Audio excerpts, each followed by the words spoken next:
Here they go again. RAF Tornadoes will be attacking targets in Iraq soon. 11 years after the Bush-Blair invasion, 24 years after the Gulf War.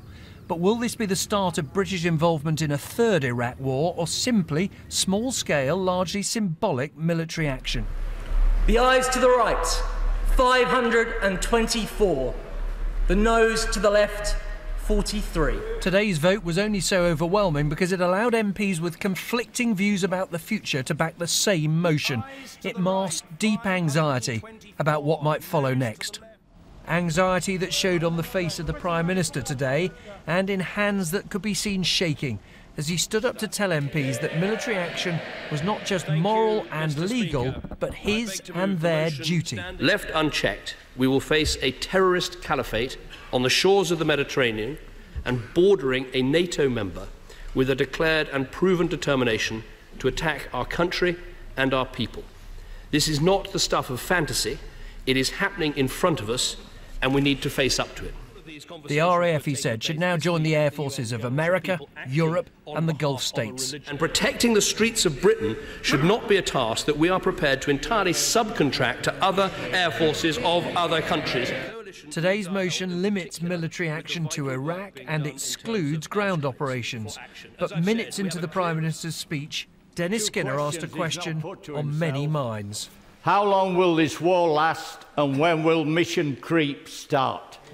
That from the Labour left, this from the Tory right. Is it seriously contended that by airstrikes alone we can actually roll back ISIL, or is this gesture politics? The Commons is haunted by another vote at another time about military action in the same place. Many now say they regret the vote back in 2003, but still back action now, including the Liberal Democrats and the Labour leader, who said the case today was very different. One of those is the Labour leader, who said the case now was very different. This case is about supporting a democratic state. It is not about overturning an existing regime and seeking to build a new one. And he said Britain should not leave it to others to act. If we say to people that we will pass by on this one, it surely makes it far harder to persuade other Arab countries to play their part. One shadow minister quit and the aide to another was sacked after refusing to back their leader. This recent video, released by those fighting for what they call Islamic State, is in the Syrian city of Kobani, not in Iraq. So why, many MPs demanded to know, was Britain talking of action in Iraq alone? The elephant in the room for me remains Syria. ISIL will never be defeated if it is constantly allowed to regroup from its Syrian bases.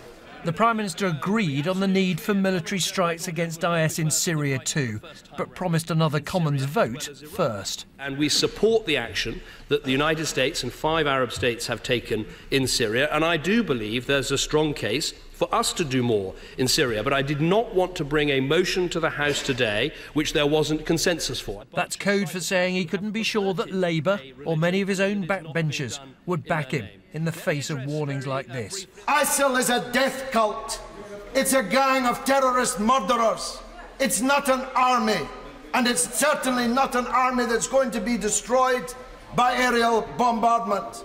Even some who voted for airstrikes today said the past showed the risks ahead. What happened was, in all those cases, that the military deployment produced a situation at least as bad as it had been before, and actually largely worse. British Muslim leaders have already united to condemn IS, but should that extend to backing military action against them? What they're doing is it's not good. So we want people to be involved as well. So which is Britain potentially should be involved. We should have to negotiate with them, sit down and negotiate, because you will create thousands of ISIS. In a parallel debate in the Lords, Baroness Uddin warned of the risks of alienating swathes of the Muslim community. The drumbeat of war, my lords, has been far too quickly accelerated over the last 2 weeks without thorough references to the aftermaths. But the Church of England and the government were today singing from the same hymn sheet. The action proposed today is right, but we must not rely on a short-term solution on a narrow front to a global ideological, religious, holistic and transgenerational challenge.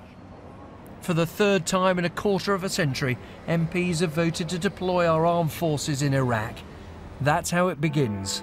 No one knows how or when it will end. Nick Robinson, BBC News, Westminster.